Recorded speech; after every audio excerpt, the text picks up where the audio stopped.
We began in New York, and our lands there were promised to us forever by President George Washington.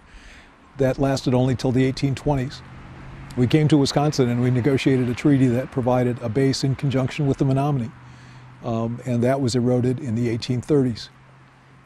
We found throughout the periods and policies that came along subsequently that our land base continued to be eroded. And we committed ourselves to ensuring that we reacquired the land and that those lands could never be taken from us again, that there would always be a place for the Oneida Nation going forward.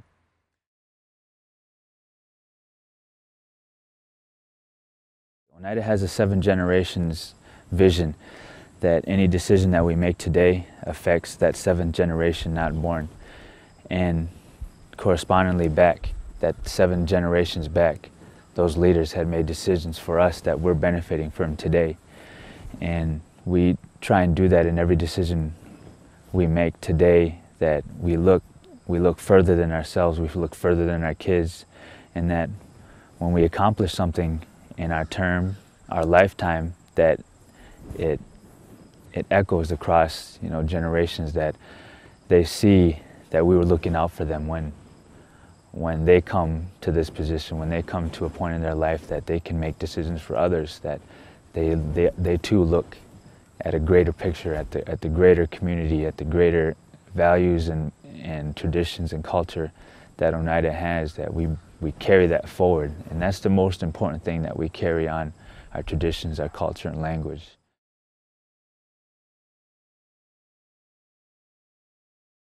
We're an inherent sovereign, and we have that. Nobody gave that to us. That's something that we've had since the beginning of time.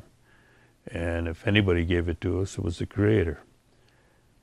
When we moved from New York to Wisconsin, I don't think that changed in any one shape or form. I think that enhanced our ability and exercising our sovereignty. We have to remember that it's those key elements, that core of who we are as Oneida people, that gives us the base, that gives us the foundation to be strong, that gives us the ability to be different and unique. It's not a blood quantum, it's not a skin tone, it's not a hair color. It's what you feel inside, and it's what you carry on to your kids, and how you want Oneida to continue.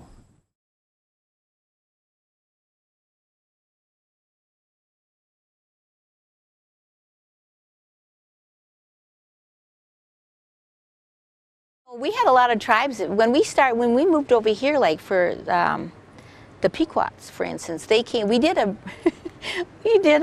bingo training seminars. Actually, yes. Well, we opened it up to anybody.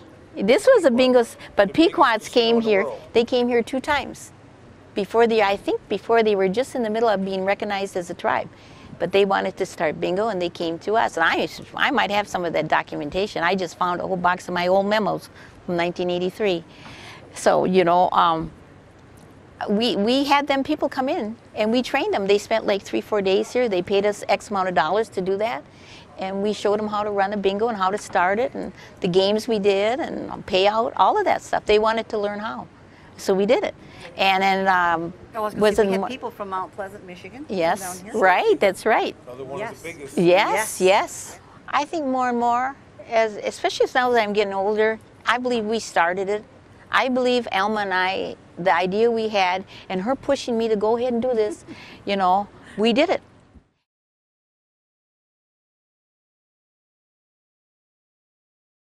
I think Oneida is recognized nationally throughout Indian country because of the strength of its leaders, because of the commitment that it has made to its people. In many ways, Oneida is admired as a model.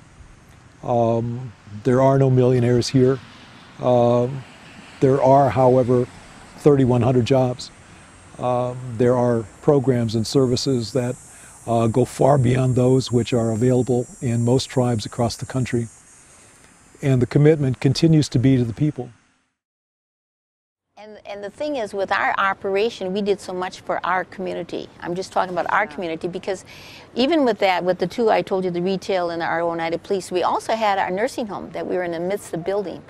And the health center. And so we had a group of people there too. And again, they were women. There were women who wrote up all the documentation for that nursing home and that health center. And those group of ladies, we let them have one bingo session a week.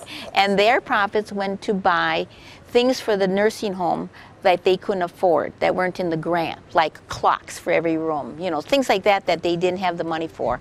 And they ran a bingo game. So our health center and nursing home is also a spin-off when it comes to some of the dollars that we made went to those areas, because we needed to do it. We needed to do it. There have, in my lifetime here, been now about 4 generations of people building, always building.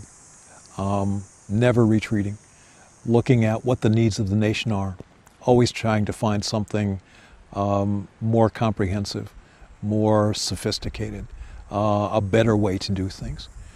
And we've taken what was literally a few hundred acres to a point where we now have almost a third of the reservation back. We've developed these programs and services in a way that are really very comprehensive.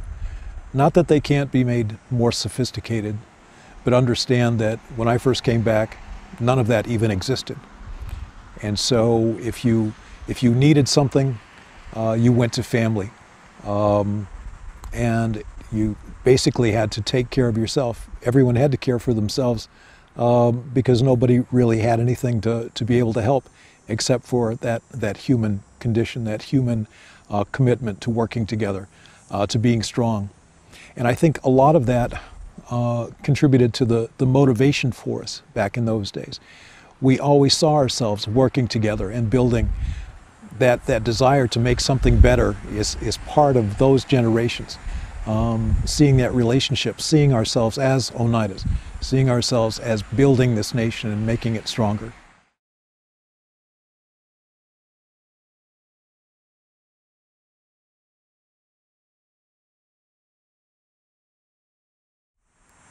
We are a people with a very proud history, and that history deserves to be understood.